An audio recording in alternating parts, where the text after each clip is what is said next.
అధికారాన్ని అడ్డుపెట్టుకుని అడ్డదిడ్డంగా తెలంగాణ సొమ్ము దోచుకున్న కేటీఆర్, ఆయన కుటుంబ సభ్యులకు తిహార్ తప్పదని ప్రజా సంఘాల చైర్మన్ గజ్జల కాంతం అన్నారు. బంజారాహిల్స్లోని హోటల్లో ఏర్పాటు చేసిన విలేకరుల సమావేశంలో కేసీఆర్ కుటుంబంపై తీవ్ర స్థాయిలో విమర్శలు గుప్పించారు.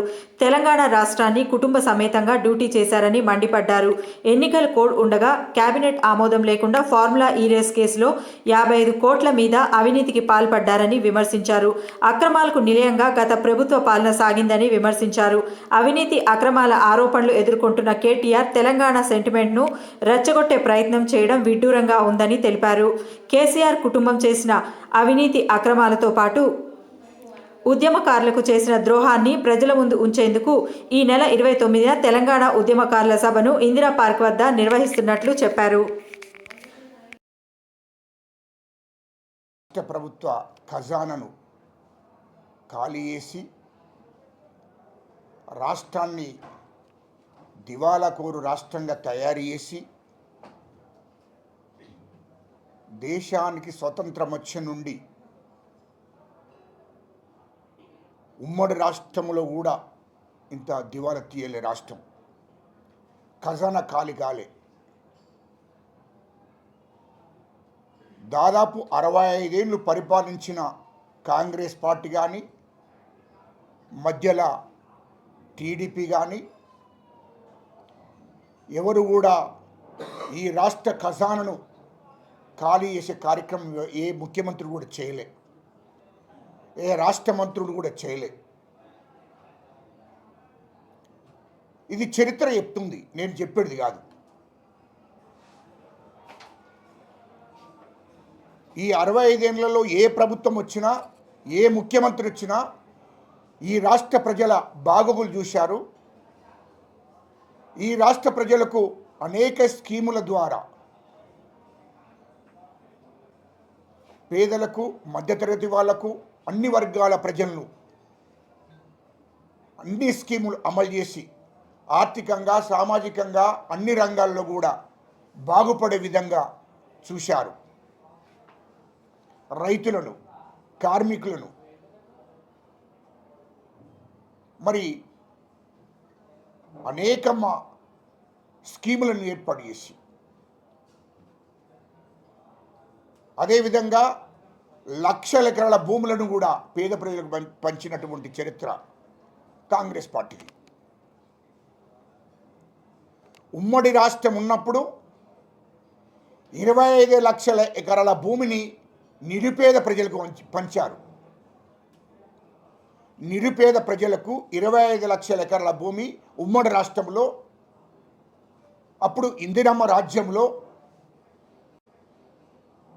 అంతకుముందు చెన్నారెడ్డి గారు ముఖ్యమంత్రి కానీ, మా వైఎస్ రాజశేఖర రెడ్డి గారు ముఖ్యమంత్రి కానీ, మరి వీళ్ళందరూ కూడా పేద ప్రజలకు, దళితులకు, ఎస్టీలకు, బీసీలలో పేదవాళ్లకు అందరికి కూడా 25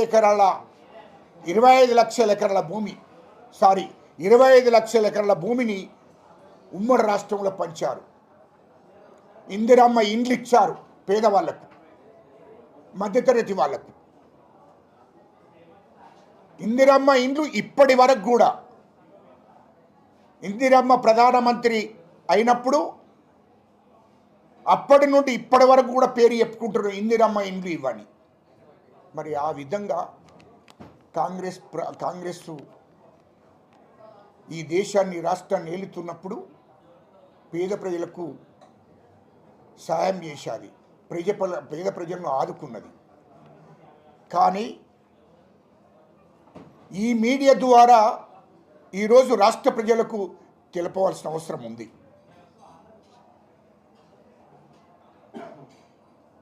ఈ రాష్ట్రం తెలంగాణ రాష్ట్రం వస్తే నిరుపేద ప్రజలకు, మధ్యతరగతి ప్రజలకు, తెలంగాణ అన్ని వర్గాల ప్రజలు బాగుపడతాయి అనుకోని ఈ తెలంగాణ రాష్ట్రం కోసం 1969లో 369 మంది చనిపోవడం జరిగింది. విద్యార్థులు, యువత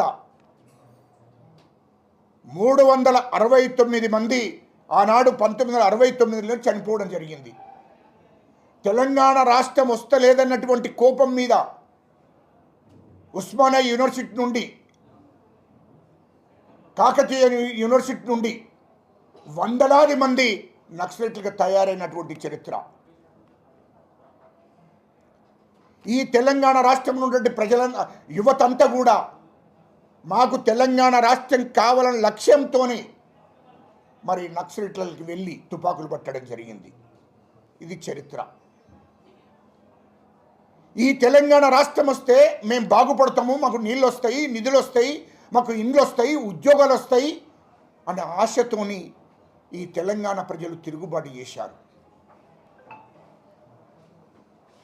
అదే అప్పటి నుండి ఇప్పటిదాకా 2009 నుంచి 2014 దాకా మేము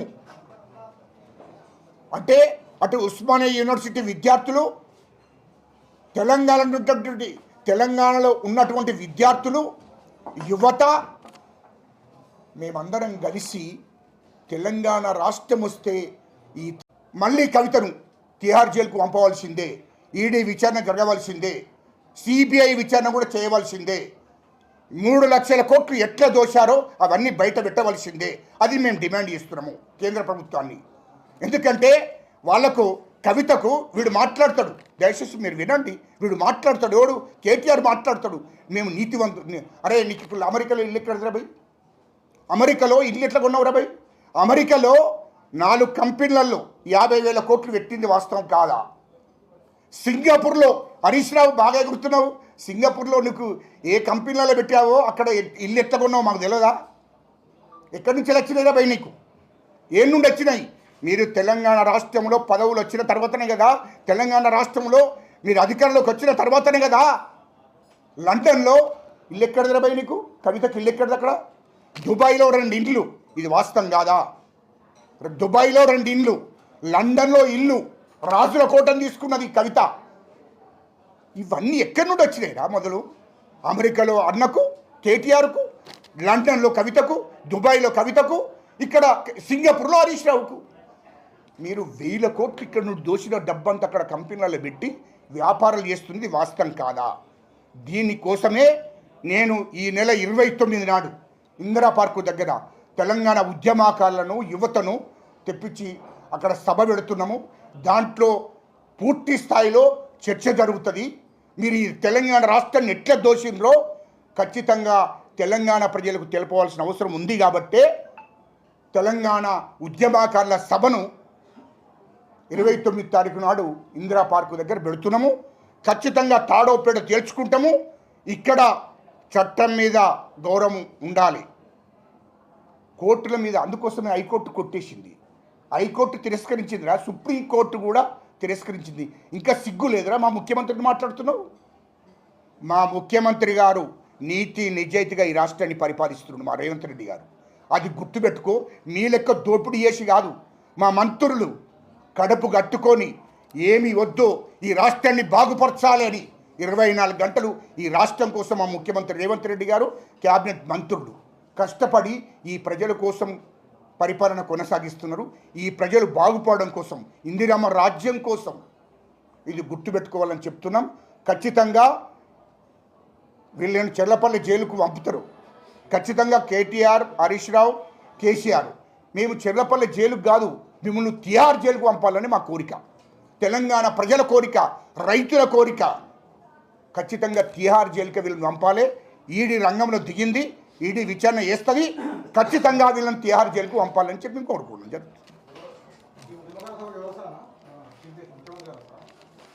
చెప్తాం, ఇప్పుడే అని చెప్తాం. లేకుంటే చెప్పులు పట్టు కొడతారు తెలంగాణ ప్రజలు. నువ్వు తెలంగాణ రైతుల గురించి మాట్లాడే హక్కు నీకు లేదు.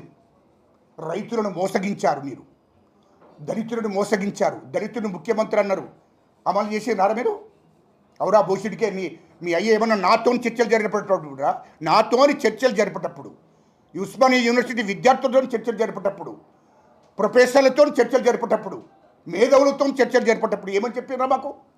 కాంతం ఈ రాష్ట్రానికి మొదటి ముఖ్యమంత్రి దళితుడిని చేస్తున్నా, ఇది వాస్తవం కాదా? మనం అందరం కలిసి ఉండాలి. తెలంగాణలో మమ్మల్ని వేరు చేయకు, మా కుటుంబాన్ని వేరు చేయొద్దు.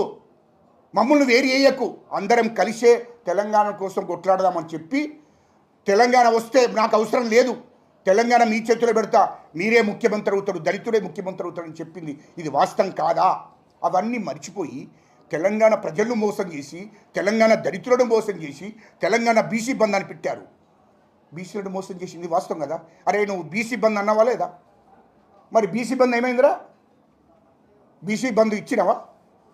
దళిత బంద్ అన్నావు, దళిత బంద్ ఇచ్చినావా? దళితులకు 3 ఎకరాల భూమి అన్నావు, 3 ఎకరాల భూమి ఇచ్చినావా? ఉద్యోగాలు తెలంగాణ రాష్ట్రం రాగానే, మన ప్రభుత్వం ఏర్పడగానే ఉద్యోగాలు ఇస్తారన్నావు, ఇంటికో ఉద్యోగాలు ఇచ్చినావా? ఎన్ని అబద్ధాలు ఆడినరా?